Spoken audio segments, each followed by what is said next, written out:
Welcome to the M B academy. M B academy में आप लोगों का स्वागत है। आज का जो हमारा चैप्टर है चैप्टर 3 एटॉम्स एंड मॉलिक्यूल्स। ठीक है, तो आज हमारा चैप्टर 3 एटॉम्स एंड मॉलिक्यूल्स के बारे में पढ़ना है।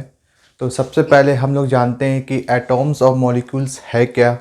तो history of atoms and molecules क्या जानते हैं हम लोग? हिस्ट्री, एटॉम्स और मॉलिक्यूल का हिस्ट्री क्या है, तो इसके बारे में हम लोग अभी पढ़ेंगे, है ना। अभी हम लोग इसके बारे में जानेंगे कि एटॉम्स और मॉलिक्यूल्स का हिस्ट्री क्या है। चलिए आइए हम लोग उसके बारे में जानकारी हासिल करते हैं। सबसे पहले हिस्ट्री ऑफ एटॉम्स और मॉलिक्यूल्स में हम लोग देखते हैं इंडियन हिस्ट्री में पहले जो थे हमारे, जो बताए थे एटॉम्स के बारे में, वो महर्षि कन्नड़। क्या नाम था उनका? महर्षि कन्नड़। ये इंडियन फिलोसोफर थे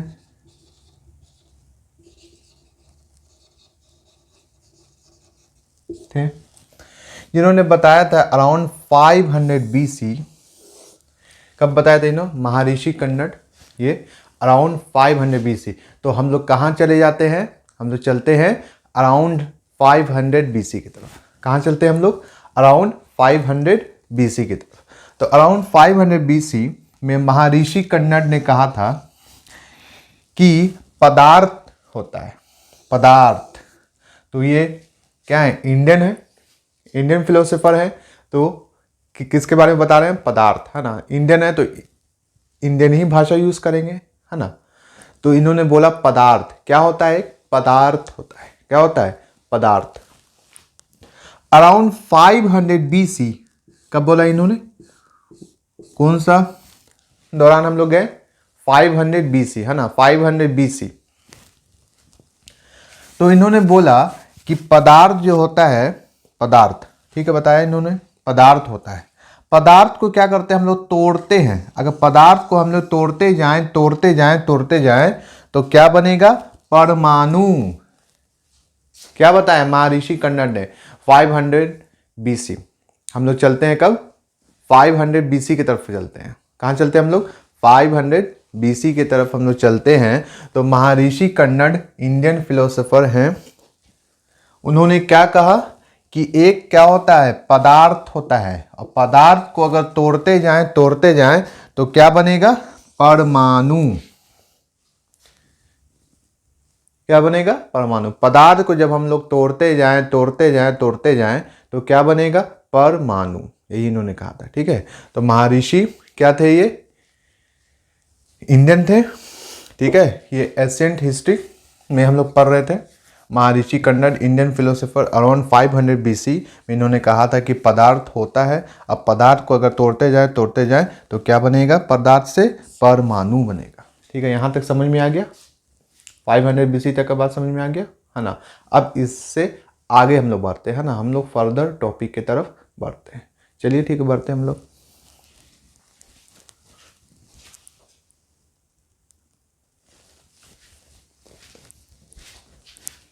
ठीक है, अब दूसरे इंडियन फिलोसोफर हैं, उनका नाम है पकुडा कतियायामा। क्या नाम है? पकुडा कतियायामा।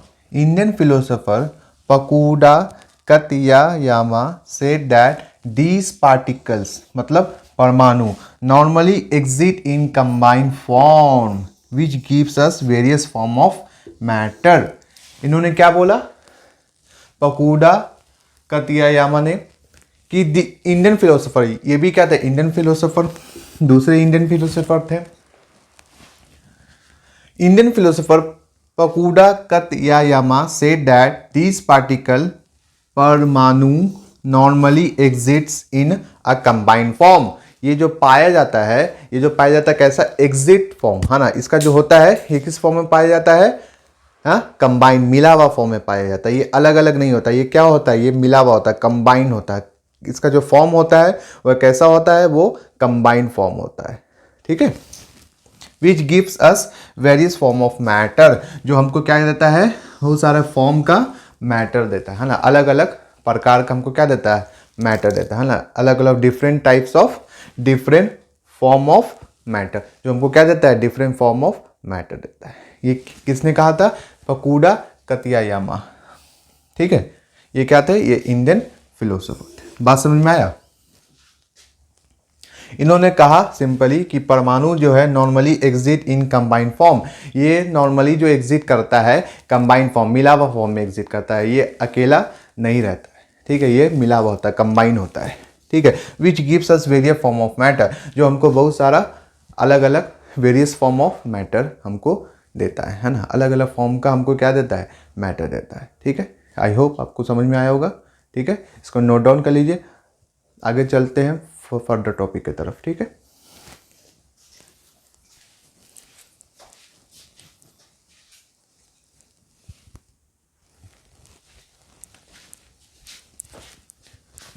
ठीक है, तो ल्यूसिपस एंड डेमोक्राइटिस, ये साइंटिस्ट हैं, ये क्या है, साइंटिस्ट, ये ग्रीक फिलोसोफर हैं, क्या है, ल्यूसिपस एंड डेमोक्राइटिस जो है ये ग्रीक फिलोसोफर है। कौन है ये, ग्रीक फिलोसोफर। इससे पहले हम लोग इंडियन फिलोसोफर के बारे में पढ़ रहे थे, ये क्या है, ये ग्रीक फिलोसोफर। अब हम लोग इंडियन फिलोसोफर के बारे में पहले पढ़ रहे थे, इसमें अब हम लोग किसके बारे में पढ़ेंगे, ग्रीक फिलोसोफर के बारे में पढ़ेंगे। तो उनका नाम क्या है, ल्यूसिपस एंड डेमोक्राइटस। क्या नाम है, ल्यूसिपस एंड डेमोक्राइटस, ठीक है। ये ग्रीक फिलोसोफर है, ये क्या है, ग्रीक फिलोसोफर है। Democritus and Leucippus suggested that if we go on dividing matter, अगर हम लोग मैटर को क्या करें, डिवाइड करें, तोड़ें, मैटर को क्या करें, डिवाइड करें, तोड़ें, क्या करें उसको, डिवाइड करें, तोड़ें, single will come when particles obtain can not be divided further. तो अगर हम लोग मैटर को चाहें तो क्या करें उसको, क्या कह रहे हैं, suggested that if we go on dividing matter a single will come when particle obtained cannot be divided further। अगर हम लोग चाहें कि मैटर को डिवाइड करना तो वो डिवाइड क्या होगा, नहीं हो पाएगा, वो डिवाइड नहीं हो पाएगा, क्या होगा, वो डिवाइड हो पाएगा, नहीं हो पाएगा, वो डिवाइड नहीं हो पाएगा further. Democracies call these invisible particles, वो क्या होगा, वो डिवाइड नहीं हो पाएगा, तो उसका नाम वो क्या दे रही है, इंडिविजिबल पार्टिकल। क्या है वो, इंडिविजिबल पार्टिकल, वैसा पार्टिकल जो डिवाइड नहीं हो पाए, वैसा पार्टिकल जो डिवाइड नहीं हो पाए उसको क्या बोलेंगे हम लोग, इंडिविजिबल पार्टिकल। उसी का नाम क्या दे दिया इन्होंने, एटॉम। उसी का नाम क्या दे दिया इन्होंने, एटॉम। इससे पहले हम लोग इंडियन फिलोसोफर जो थे क्या बोल रहे थे, पदार्थ, परमाणु। अब हम लोग किसके बारे में पढ़ रहे हैं, फाइनली एटॉम, है ना, एटॉम। एटम को ही बोल रहे थे वो परमाणु, लेकिन वो इंडियन फिलोसोफर थे इसलिए हिंदी लैंग्वेज का यूज़ कर रहे थे। ये ग्रीक फिलोसोफर हैं, ये इसलिए इंग्लिश लैंग्वेज यूज़ कर रहे हैं, एटॉम। बात समझ में आया। एक बार मैं इसको और एक बार रिपीट कर देता हूँ। Leucippus suggested that if we go on dividing matter a single will come when particle obtained cannot be divided further. Democritus called these indivisible particles atoms, meaning invisible। मतलब कह रहे हैं ये कि इसको जो हम लोग डिवाइड करना चाहें मैटर को, तो फर्दर पार्टिकल्स में इसको डिवाइड नहीं कर सकते, ठीक है। ये जो है इंडिविजिबल पार्टिकल्स है, उसी का नाम क्या है, एटॉम। और ये दिखेगा भी नहीं, ये इनविजिबल है, इसको हम लोग अपने नेकेड आई से, अपनी आंखों से देख भी नहीं सकते, ये हम लोगों को दिखेगा भी नहीं। बात समझ में आ गया, ठीक है। इसको नोट डाउन कीजिए, फिर हम लोग फर्दर टॉपिक की तरफ आगे की तरफ बढ़ते हैं, ठीक है। Notice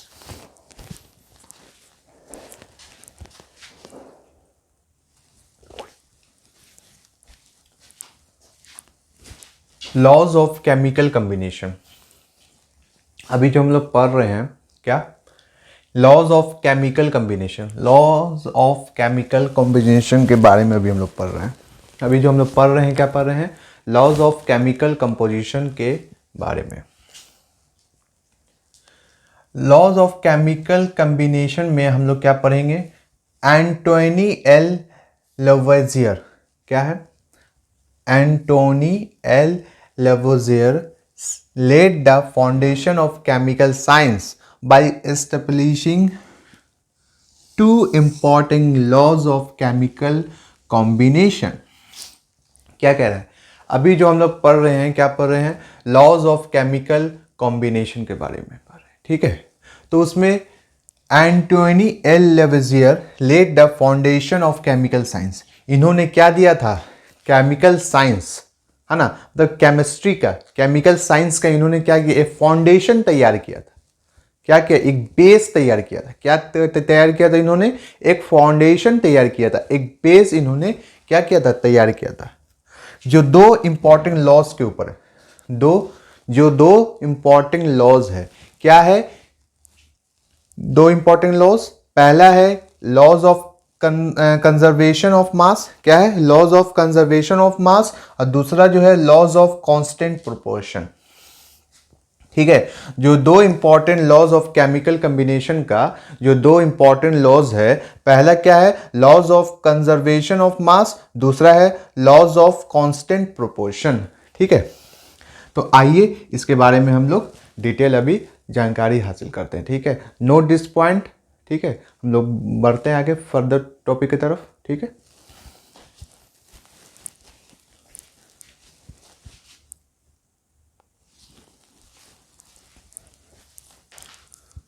Laws of conservation of mass was given by Lavoisier in 1774. कब दिया था इन्होंने, 1774। According to the law of conservation of mass, mass is neither created nor destroyed. ये जो लॉ है, लॉ ऑफ कंजर्वेशन ऑफ मास, इसमें क्या कह रहा है, इसमें ये कह रहा है कि mass is neither be created, mass को हम लोग ना ही क्रिएट कर सकते हैं, ना ही उसको डिस्ट्रॉय कर सकते हैं। मतलब ना ही उसको हम लोग बना सकते हैं, ना ही उसको हम लोग बर्बाद कर सकते हैं, है ना, ना ही उसको बना सकते हैं, ना ही उसको हम लोग ख़त्म कर सकते हैं, डिस्ट्रॉय कर सकते हैं। बात समझ में आ रहा है, मतलब कहने का मतलब है कि ना ही उसको हम लोग बना सकते हैं और ना ही उसको हम लोग क्या कर सकते हैं, ख़त्म कर सकते हैं, ठीक है।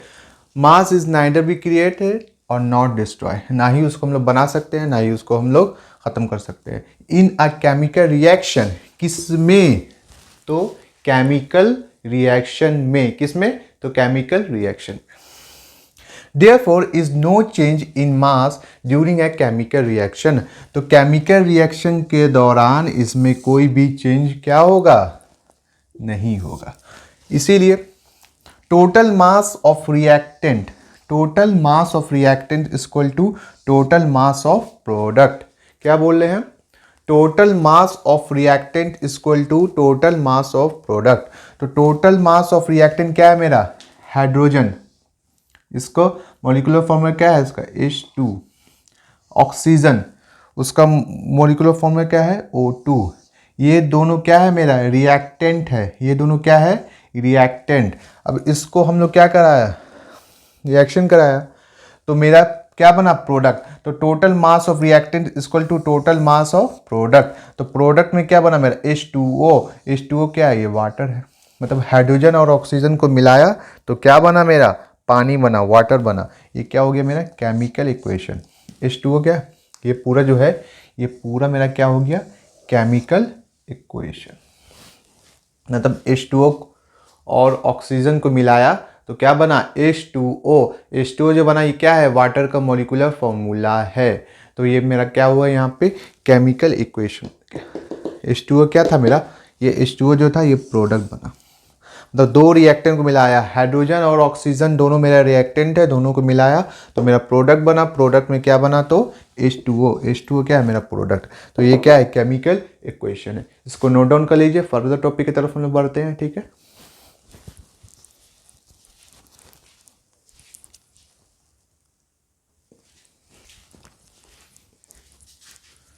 चलिए हम लोग एक क्वेश्चन देखते हैं। Sodium carbonate react with ethanoic acid to form sodium ethanoate, carbon dioxide and water. In an experiment, 5.3 gram of sodium carbonate react with 6 gram of ethanoic acid to form 8.2 gram of sodium ethanoate, 2.2 gram of carbon dioxide and 0.9 gram of water. Show that these data verify the law of conservation of mass. ये सब value सब दिया हुआ है, इसमें हमको show करना है, इसमें दिखाना है कि ये जो डाटा है ये मेरा लॉ ऑफ कंजर्वेशन ऑफ मास जो है वेरी करता है कि नहीं, ये लॉ ऑफ कंजर्वेशन ऑफ मास ये मानता है कि नहीं, ये उस पर खरा उतरता है कि नहीं। ठीक है, तो सॉल्यूशन की तरफ हम देखते हैं। सॉल्यूशन में क्या है, sodium carbonate, ethanoic acid, sodium ethanoic, carbon dioxide, water. ठीक है, तो सोडियम कार्बोनेट कितना है मेरा 5.3 ग्राम, कार्बन डाइऑक्साइड कितना है 6 ग्राम इथेनोइक एसिड में बोला हुआ। तो ये दोनों को हम जब ये दोनों को ऐड किया तो मेरा कितना हो गया 11.3 ग्राम। ठीक है, ये मेरा क्या है टोटल मास ऑफ रिएक्टेंट है, ये मेरा क्या है TMR है, तब टोटल मास ऑफ रिएक्टेंट। अब हम लोग इधर देख लेते हैं, sodium ethanoic plus carbon dioxide plus water दोनों को ऐड किया तो सोडियम इथेनोइक कितना है मेरा 8.2 ग्राम है, और कार्बन डाइऑक्साइड मेरा कितना है 2.2 ग्राम है, और वाटर कितना है मेरा 0.9 ग्राम। ये जब तीनों को हमने ऐड किया तो कितना आया मेरा रिजल्ट 11.3 ग्राम, मतलब कि 11.3 ग्राम इक्वल टू 11.3 ग्राम। मतलब क्या हुआ मेरा equation, total mass of reactant is equal to total mass of product. तो बात समझ में आया। तो ये किसको फॉलो किया, ये वेरी किया मेरा लॉ ऑफ कंजर्वेशन ऑफ मास को। ठीक है, आई होप आपको समझ में आ गया होगा, इसको एक बार नोट डाउन कीजिए, हम लोग बढ़ते हैं फर्दर टॉपिक की तरफ।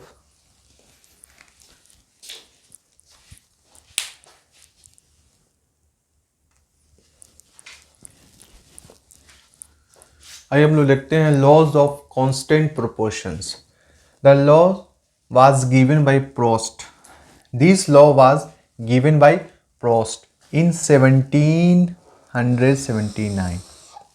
ये जो लॉ है ये किसने दिया था, ये Proust in 1779। It noted that many compounds were composed of two or more elements and each such compound had the same element in the same proportion. Same element in the same proportion irrespective of where the compound came from or who prepared it.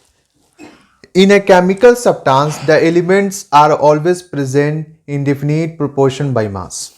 ठीक है, This law was given by Prost. ये law जो है ये किसने दिया था, प्रोस्ट ने दिया था इन 1779। कब दिया था ये लॉ, प्रोस्ट ने 1779 को प्रोस्ट ने ये लॉ दिया था। It noted that many compounds were compose of two or more elements.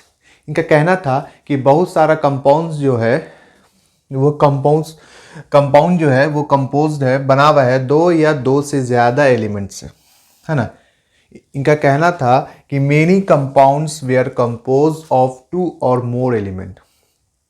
बहुत सारा कंपाउंड जो है वो बना हुआ है टू और मोर एलिमेंट से, and each such compound had the same element, और उसका जो कंपाउंड का जो एलिमेंट है वो क्या है, सेम है, इन द सेम प्रोपोर्शन, और उसका प्रोपोर्शन भी क्या है, सेम है, irrespective of where the compound came from or who present it. In a chemical substance, the elements are always present in definite proportion by mass. और इनका कहना था कि केमिकल सब्सटेंस जो है एलिमेंट का वो हमेशा किस में प्रेजेंट होगा, इनडिफिनिट प्रोपोर्शन बाय मास, मास के इनडिफिनिट प्रोपोर्शन से वो हमेशा प्रेजेंट होगा। जैसे H2O हमने ले लिया वाटर का एग्जाम्पल, तो हाइड्रोजन प्लस ऑक्सीजन, तो हाइड्रोजन का जो एटम होता है 1 AU मतलब एटॉमिक मास यूनिट, और ऑक्सीजन का कितना होता है 16 एटॉमिक मास यूनिट होता है। तो हाइड्रोजन का कितना होता है 1 होता है, और ऑक्सीजन का कितना होता है 16 होता है। कितना होता है 16, इसलिए यहाँ पे हाइड्रोजन कितना है 2 है, हाइड्रोजन कितना हुआ 2, और ऑक्सीजन कितना है 1 है, ऑक्सीजन कितना है 1 है, तो 16 मतलब 2 1 2, 2 8 16, तो कितना हो गया 1:8 बाई मास। तो हमेशा जो वाटर का जो मोलिकुलर मास रहेगा वो क्या रहेगा 1:8, ऑलवेज क्या रहेगा 1:8। बात समझ में आया, एक बार मैं और इसको रिपीट कर देता हूँ। This law was given by Proust. ये लॉ जो है लॉ ऑफ कांस्टेंट प्रोपोर्शन, ये किसने दिया था? ये दिया था प्रोस्ट ने दिया था इन 1779 को। कब दिया था? इन 1779। इनका कहना था कि कंपाउंड जो है वो बना हुआ है बहुत सारा एलिमेंट से, 2 और मोर एलिमेंट से बना हुआ है। And each such compost the same element in the same proportion. वो एलिमेंट जो है वो एक ही एलिमेंट से है और एक ही प्रोपोर्शन में। मतलब क्या कहना है इनका? एक तो कहना था कि मेनी कंपाउंड वेयर कंपोज 2 और मोर एलिमेंट। कहना था कि कंपाउंड जो है वो बना हुआ क्या है? 2 या 2 से ज़्यादा एलिमेंट का वो क्या है? बना हुआ है। ठीक है। और दूसरा इनका कहना है कि etch such compound has same element. उसका जो कंपाउंड का जो एलिमेंट है वो सेम है और साथ में क्या है? उसका जो प्रोपोर्शन है वो भी क्या है? सेम है। irrespective of where the compound came from, who prepare it. In a chemical substance, the elements are always present in definite proportion by mass. ठीक है। जैसे हाइड्रोजन एटम एक है, ऑक्सीजन के यहाँ हम ले लिया H2O का कितना होगा? हमेशा 1:8 बाई मास। बात समझ में आ गया? इसको एक बार नोट डाउन कर लीजिए। बढ़ते हैं फर्दर टॉपिक की तरफ।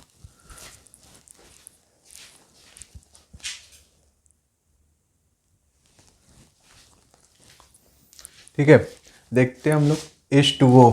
H2O क्या है? वाटर है। वाटर कहीं का भी ले लीजिए आप, है ना।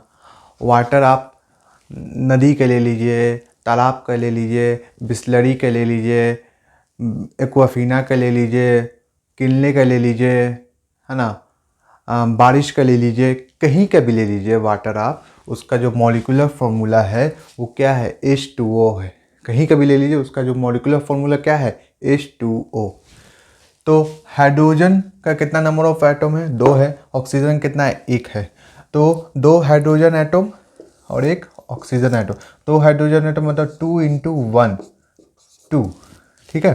तो इसका एटॉमिक मास यूनिट कितना है? 1 है। हाइड्रोजन 1 है तो इसका एटॉमिक मास यूनिट कितना है? 16 है। तो 2 × 1 2 और 16। तो इसको हम लोग सॉल्व किया तो कितना आ गया? 1:8 बाई मास। कहीं का भी आप ले लीजिएगा, बारिश का पानी, तालाब का पानी, है ना, समुद्र का पानी, किले का पानी, एक्वाफीना का पानी, कहीं का भी पानी ले लीजिएगा तो उसका जो क्या होगा? बाई मास जो होगा वाटर का कितना होगा? 1:8 होगा। बाई मास क्या होगा इसका? 1:8 बाई मास वाटर का। उसी तरीके से हम लोग यहाँ कार्बन का ले लेते हैं, है ना। कार्बन का, कार्बन डाइऑक्साइड का, CO2 का। तो कार्बन का कितना है? 12 एटॉमिक मास यूनिट है। ऑक्सीजन कितना है? 16 है। ठीक है। तो 12 16, तो इसमें 12 कितना है? यहाँ पे कार्बन डाइऑक्साइड CO2 क्या है? CO2। तो एक कार्बन 2 ऑक्सीजन, तो कार्बन कितना है? 12 है और ऑक्सीजन का 2 है, तो एक का 16 है, 2 का कितना हो जाएगा? 32। ठीक है, 32 हो गया। अब इसको हम लोग डिवाइड करेंगे, सॉल्व करेंगे। 12/32, तो इसको करेंगे तो कितना आएगा? 3:8 बाई मास। तो ये कार्बन डाइऑक्साइड का हो गया। बात समझ में आया? ठीक है, चलिए हम लोग फर्दर टॉपिक की तरफ बढ़ते हैं। जब तक इसको नोट डाउन कर लीजिए, हम लोग बढ़ते हैं फर्दर टॉपिक की तरफ। ठीक है,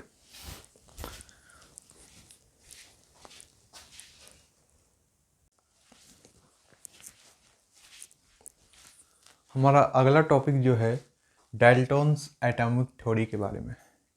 किसके बारे में है? Dalton's atomic theory.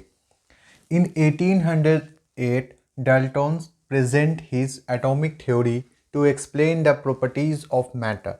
Dalton's atomic theory of matter became one of the foundation of modern chemistry. मतलब डाल्टन का जो थ्योरी था, किसका? डाल्टन का जो थ्योरी था वो कब दिया था इन्होंने अपना थ्योरी? 1808 को। कब दिया था इन्होंने अपना थ्योरी? 1808 को इन्होंने अपना थ्योरी दिया था। और ये जो थ्योरी था ये फाउंडेशन था किसका? मॉडर्न केमिस्ट्री का। किसका फाउंडेशन था ये? मॉडर्न केमिस्ट्री का ये क्या था? फाउंडेशन था। ठीक है, तो इन्होंने कहा था कि all matter is made up of very tiny particles called atoms. जितना भी मैटर है, all matter are made up of very tiny particles, जिसका नाम क्या है, एटॉम। तो all matter is made up of very tiny particles called atoms which participate in chemical reaction.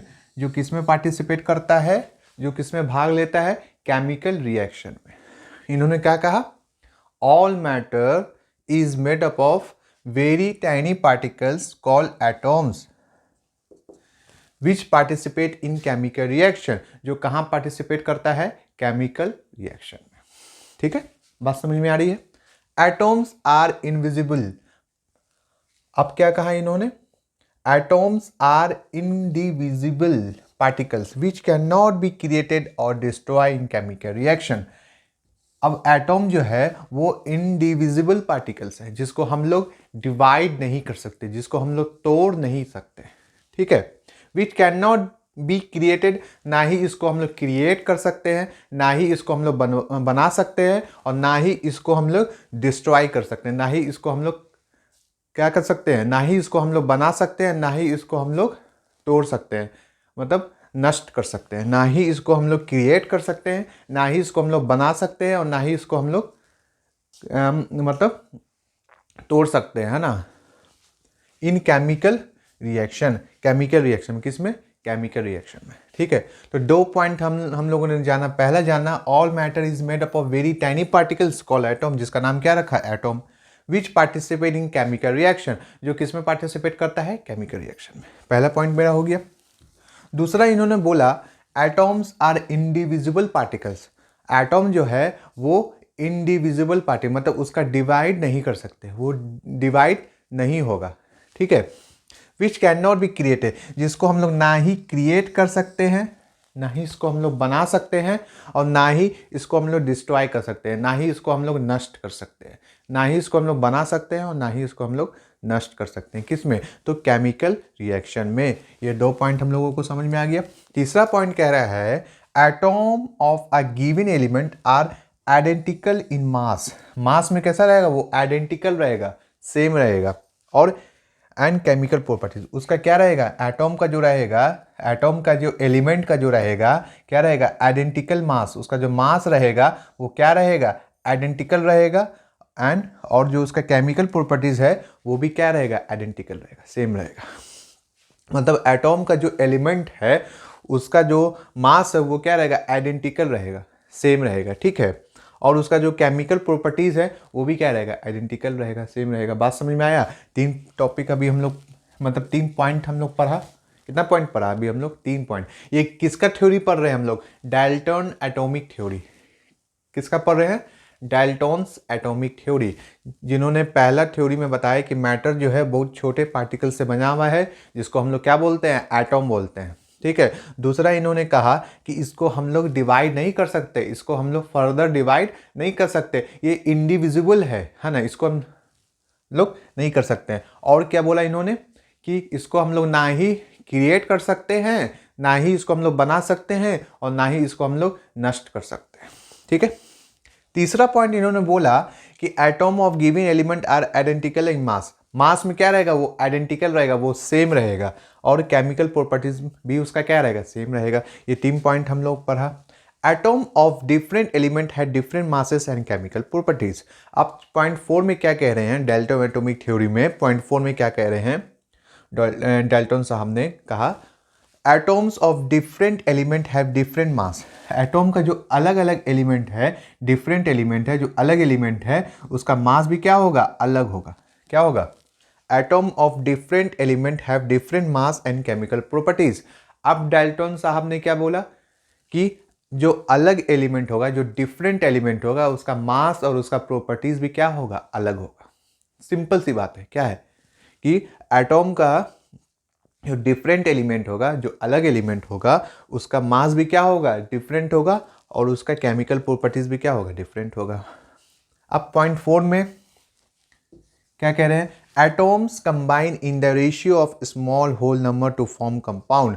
Atom जो है कंबाइन करेगा, किस में कंबाइन करेगा, in a form of ratio, small whole number, in a form of ratio.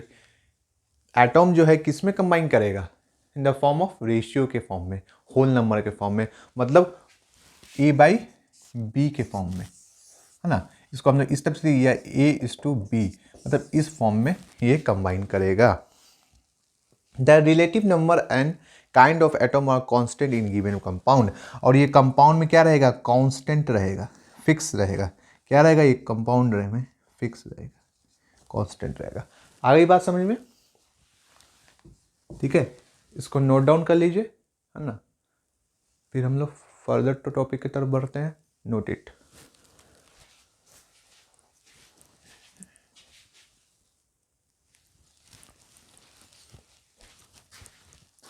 चलिए हम लोग चलते हैं drawbacks of Dalton atomic theory. क्या है? Drawbacks of Dalton atomic theory. अब इनका थ्योरी तो मॉडर्न केमिस्ट्री माना जा रहा था, लेकिन जैसे जैसे और मॉडर्न होता गया और डेवलपमेंट होता गया और डिस्कवरी होता गया, ठीक है, वैसे ही हम लोगों को पता चला कि इनका कुछ कुछ क्या है, ड्रॉबैक भी है ना। डाल्टन एटॉमिक थ्योरी में क्या क्या है, कुछ आगे चल के जब और डिस्कवरी हुआ तो क्या आया, कुछ ड्रॉबैक आया इनके थ्योरी में। तो इनके थ्योरी में ड्रॉबैक क्या क्या आया, तो it is known now that some of these statements of Dalton atomic theory of matter are not exactly correct। क्या पाया गया आगे चल करके, जब ज़्यादा डिस्कवरी हुआ और खोज हुआ इस पर, तो क्या पाया गया कि इनका जो डाल्टन्स का जो एटॉमिक थ्योरी ऑफ मैटर है ये पूरी तरीके से सही नहीं है। ठीक है, ये पता चला। ठीक है, some of the drawbacks of Dalton atomic theory of matter are given below. तो यहाँ पे नीचे में दिया गया क्या क्या ड्रॉबैक है। One of the major drawback, पहला जो सबसे ज़्यादा मेजर ड्रॉबैक जो है डाल्टन एटॉमिक थ्योरी का, क्या है, टू बी इनडिविजिबल। इन्होंने क्या कहा था कि एटॉम जो है वो क्या है, इनडिविजिबल है, मतलब उसको हम लोग डिवाइड नहीं कर सकते, उसको हम लोग तोड़ नहीं सकते। ये सबसे बड़ा इनका ड्रॉबैक आया। ठीक है, major drawback of Dalton atomic theory का है। क्या है major drawback of Dalton atomic theory, क्या है कि ये इंडिविजिबल है, मतलब इसको हम लोग विच कैन नॉट बी डिवाइडेड, जिसको हम लोग क्या कर सकते हैं, डिवाइड नहीं कर सकते, जिसको हम लोग छोटे कणों में तोड़ नहीं सकते। ये इनका पहला ड्रॉबैक है। ठीक है, we know that atoms can be further divided into still small particles called electron, proton, neutron. ठीक है, लेकिन बाद में हमको क्या पता चला, इन्होंने कहा कि एटॉम जो है, अपने थ्योरी में लिखा था, इन्होंने अपने थ्योरी में कहा कि एटॉम जो है वो इंडिविजिबल है, उसको हम लोग डिवाइड नहीं कर सकते, उसको हम लोग तोड़ नहीं सकते। We know now that atom can be further divided. लेकिन बाद में हमको पता चला, इनके थ्योरी के बाद जब रिसर्च हुआ तो उसमें पता चला कि एटॉम को क्या कर सकते हैं, एटॉम के अंदर भी छोटा छोटा पार्टिकल्स है। एटॉम को अगर डिवाइड करते हैं तो इनटू स्टिल स्मॉल पार्टिकल, तो उससे भी छोटा छोटा पार्टिकल्स है, एटॉम से भी छोटा पार्टिकल्स है। जब एटॉम को डिवाइड करते हैं तो उसके अंदर उससे भी छोटा छोटा पार्टिकल्स है, ये पता चला। ठीक है, तो वो कौन है, वो है इलेक्ट्रॉन, प्रोटॉन और न्यूट्रॉन। ये तीनों किसमें है, एटॉम में। एटॉम को हम लोग डिवाइड करेंगे, जब इसको डिवाइड करेंगे तो क्या मिलेगा, मेरा इलेक्ट्रॉन मिलेगा, प्रोटॉन मिलेगा, न्यूट्रॉन मिलेगा। आया बात समझ में? यही इनका पहला सबसे बड़ा क्या था, इनका थ्योरी का ड्रॉबैक था। ठीक है, बात समझ में आ गया, इसको नोट डाउन कर लीजिए। ठीक है, बढ़ते हैं फर्दर टॉपिक की तरफ।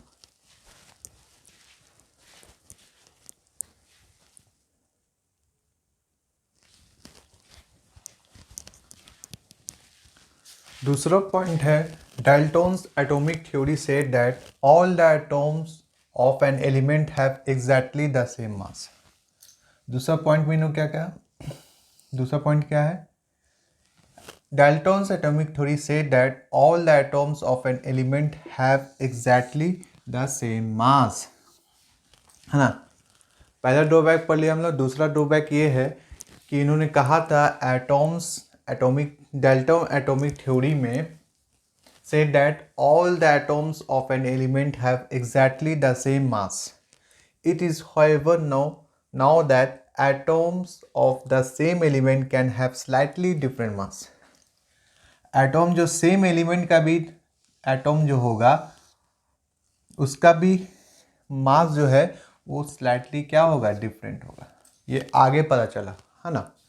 आगे जब रिसर्च हुआ तो इसमें ये पता चला कि it has however know that atoms of the same element, same element का भी एटम जो होगा उसका भी मास क्या होगा, स्लाइटली डिफरेंट होगा। उसका भी मास क्या होगा, अलग होगा। उसका भी मास क्या होगा, अलग होगा। ये बाद में जब रिसर्च हुआ तो इसमें पता चला कि ये जो कहे थे कि एटम्स, डाल्टन्स एटॉमिक थ्योरी में इन्होंने कहे थे say that all the atoms of an element have exactly the same mass.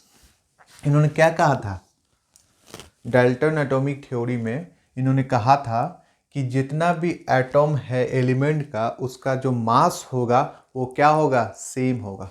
वो क्या होगा, कांस्टेंट होगा, वो एक होगा। इन्होंने ये कहा था।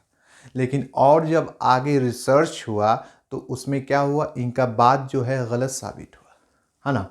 जब रिसर्च हुआ तो इनका जो बात जो कहे थे ये वो क्या हुआ, गलत साबित हुआ। तो क्या निकल के आया रिसर्च में, it is however know now that atoms of the same element can have slightly different masses. Same element का भी क्या होगा, मासेस जो है वो डिफरेंट होगा, स्लाइटली डिफरेंट होगा। क्या बोले, सेम एलिमेंट का जो मास होगा वो भी क्या होगा, डिफरेंट होगा। जैसे एग्जाम्पल के तौर पे देखिए, कार्बन सी क्या है, कार्बन, कार्बन का कितना 12 है। कार्बन के कितना है मास, इधर 12 मासेस। फिर इसका कितना है, 13 है। इसका कितना 14 है। तो डिफरेंट हो रहा है ना, 12 है यहाँ, यहाँ 13 है, यहाँ 14 है, तो डिफरेंट हो रहा है ना। तो इसी को हम लोग क्या बोलेंगे, आइसोटोप्स।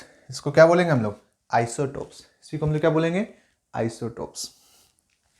डाल्टन एटॉमिक थ्योरी में अब तीसरा पॉइंट देखिए, तीसरा पॉइंट क्या कह रहा है, Dalton's atomic theory say that atoms of different element have different masses. इन्होंने अपने थ्योरी में कहा था कि Dalton's atomic theory say that atoms of different element, different element का जो एटम होगा उसका मास भी क्या होगा, डिफरेंट होगा, है ना। इन्होंने अपने थ्योरी में क्या कहा था कि डाल्टन एटॉमिक थ्योरी जो है say that atoms of different element have different mass, है ना। पहला हम लोग देख लिए। दूसरा इन्होंने कहा डाल्टन एटॉमिक थ्योरी में क्या कहा था कि एटम जो होगा सेम एन एलिमेंट का उसका जो एग्जैक्टली सेम मास होगा। एटम जो होगा एलिमेंट का उसका मास जो है क्या होगा, सेम होगा, है ना। लेकिन ये बात में ये बात गलत साबित हो गया। क्या होगा, वो डिफरेंट होगा, है ना। It however no now know that atom of the same element can have slightly different masses.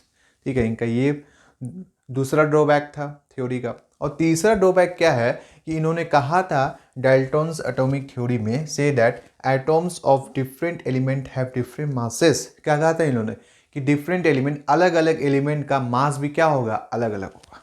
क्या कहा था इन्होंने कि अलग अलग एलिमेंट का मास भी क्या होगा, अलग अलग होगा। लेकिन इनका यहाँ पर भी ये जब आगे रिसर्च हुआ तो यहाँ पर भी ये क्या हो गए, गलत साबित हो गए। ठीक है, उस टाइम में ये ठीक थे, लेकिन और जैसे जैसे मॉडर्नाइजेशन हुआ, जैसे जैसे मॉडर्न होता गया, जैसे जैसे रिसर्च होता गया, जैसे जैसे रिसर्च में आदमी आगे बढ़ते गए, जैसे जैसे हमको नई बात पता चलता गया। क्या चलता गया, नया नया बात पता चलता गया, रिसर्च होता गया, नया नया बात सब पता चलता गया। तो हमको रिसर्च में क्या पता चला कि ये जो कहें कि डाल्टन्स एटॉमिक थ्योरी में इन्होंने कहा था कि atoms of different element have different masses, इन्होंने ये कहा था। लेकिन ये आगे चल के क्या हो गया, ये गलत साबित हो गया। तो इनका ये क्या हो गया, ड्रॉबैक हुआ। तो पता क्या चला, पता ये चला, it is however know now that even atoms of different elements can have the same masses। Different element का भी मासेस जो होगा वो क्या होगा, वो सेम होगा। बाद में जब रिसर्च हुआ, फर्दर रिसर्च हुआ, तो ये पता चला, इन्होंने कहा था क्या कि अलग अलग एलिमेंट का मास भी क्या होगा, अलग अलग होगा। लेकिन बाद में जब रिसर्च और आगे बढ़ा तो हम लोगों को पता क्या चला कि नहीं, कि डिफरेंट एलिमेंट का भी क्या होगा, मास सेम होगा। डिफरेंट एलिमेंट का भी मास क्या होगा, सेम होगा। It is, however, now that even atoms of different element can have the same masses, और different element का भी क्या होगा, masses क्या होगा, same होगा। ये जब फर्दर एक्सपेरिमेंट हुआ, जैसे जैसे एक्सपेरिमेंट होता गया तो मेरे सामने ये रिजल्ट आया, और इनका जो थ्योरी था ये इसका क्या निकला, ये ड्रॉबैक निकला, है ना। ये गलत साबित हुआ कि एटॉम का डिफरेंट एलिमेंट का डिफरेंट मास नहीं होगा। It is however now that even atoms of different element can have the same masses। जैसे देखिए मेरा पोटेशियम है, उसका भी 40 है,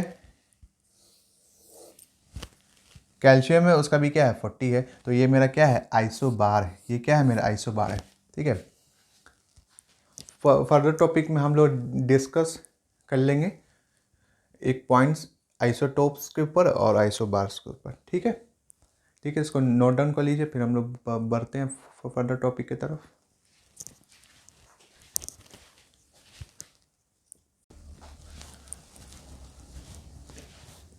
ठीक है, तो हम लोगों ने बोला था कि आइसोटोप और आइसोबार को थोड़ा डिस्कस कर लेते हैं, है ना। तो चलिए आइए डिस्कस करते हैं। Isotopes are the atoms of the same element having the same atomic number. क्या बोल रहा है, isotopes are the atoms of the same element having the same atomic number but different mass number. लेकिन उसका mass number क्या होगा, उसका mass number क्या होगा, डिफरेंट होगा। मास नंबर क्या होगा उसका, डिफरेंट होगा।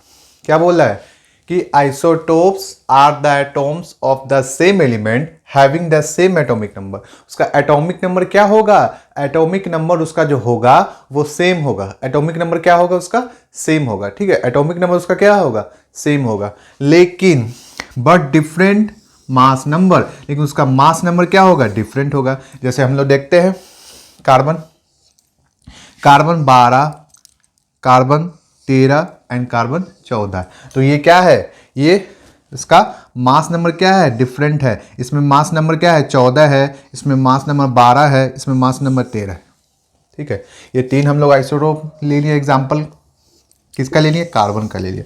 तो एक का क्या है, मास नंबर 12 है, और दूसरे का क्या है, 13 है, और चौथे का क्या है, 14 है। बात समझ में आ गया।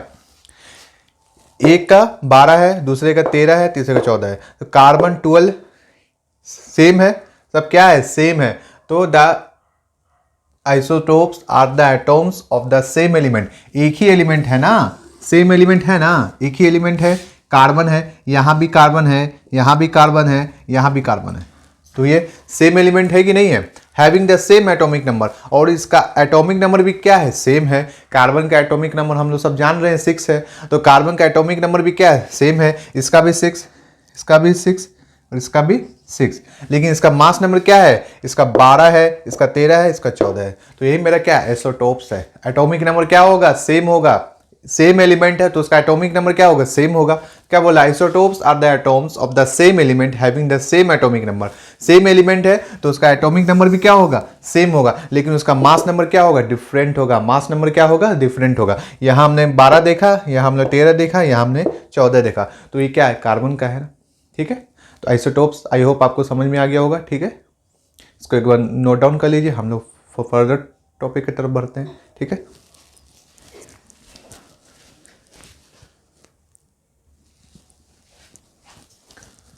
ठीक है, हम लोग आइसोबार्स के बारे में जानते हैं। इसके बारे में जानते हैं, isobars.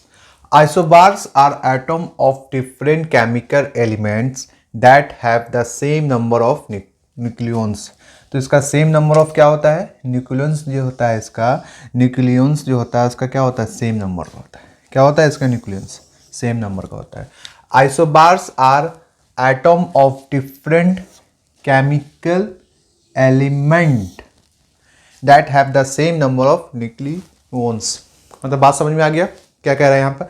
Isobar are atom of different chemical element, ये डिफरेंट केमिकल एलिमेंट है ना, that have the same number of nucleons. Different chemical element का अलग अलग केमिकल एलिमेंट का सेम नंबर ऑफ न्यूक्लियॉन्स, लेकिन उसका न्यूक्लियॉन्स जो होगा वो क्या होगा, सेम होगा। तो ये मेरा क्या है, आइसोबार्स है। जैसे हम लोग देखते हैं सल्फर, क्लोरीन, आर्गन, कैल्शियम, है ना। तो ये सब क्या है, सब डिफरेंट केमिकल एलिमेंट है। ये सब क्या है, डिफरेंट केमिकल एलिमेंट है। सल्फर मेरा डिफरेंट है, क्लोरीन क्या है, डिफरेंट है, आर्गन क्या है, डिफरेंट है, कैल्शियम क्या है, डिफरेंट है। सल्फर से क्लोरीन एकदम डिफरेंट है, क्लोरीन से आर्गन क्या है, एकदम डिफरेंट है, आर्गन से पोटेशियम क्या है मेरा, एकदम डिफरेंट है। अब पोटेशियम से कैल्शियम क्या है, एकदम डिफरेंट है। तो लेकिन यहाँ पर नोट करने वाली बात क्या है, यहाँ पर नोट करने वाली बात ये है कि सल्फर का भी क्या है 40 है, क्लोरीन का भी क्या है 40 है, आर्गन का भी क्या है 40 है, पोटेशियम का भी क्या है 40 है, कैल्शियम का भी क्या है 40 है। तो न्यूक्लियॉन सबका क्या है, सेम आ रहा है ना। सल्फर का भी 40 आ रहा है, क्लोरीन का भी 40 आ रहा है, आर्गन का भी 40 आ रहा है, पोटेशियम का भी 40 आ रहा है, कैल्शियम का भी 40 आ रहा है ना, आ रहा है ना। लेकिन मेरा डिफरेंट केमिकल एलिमेंट, सल्फर क्या है, डिफरेंट केमिकल एलिमेंट है, क्लोरीन क्या है, डिफरेंट केमिकल एलिमेंट है, आर्गन क्या है, डिफरेंट केमिकल एलिमेंट है, पोटेशियम क्या है, डिफरेंट केमिकल एलिमेंट है, कैल्शियम क्या है, डिफरेंट केमिकल एलिमेंट है।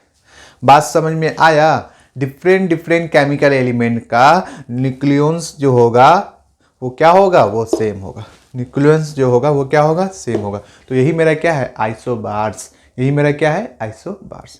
आई होप आपको समझ में आ गया होगा, है ना। आज का टॉपिक हमारा यहीं पे ख़त्म होता है, ठीक है।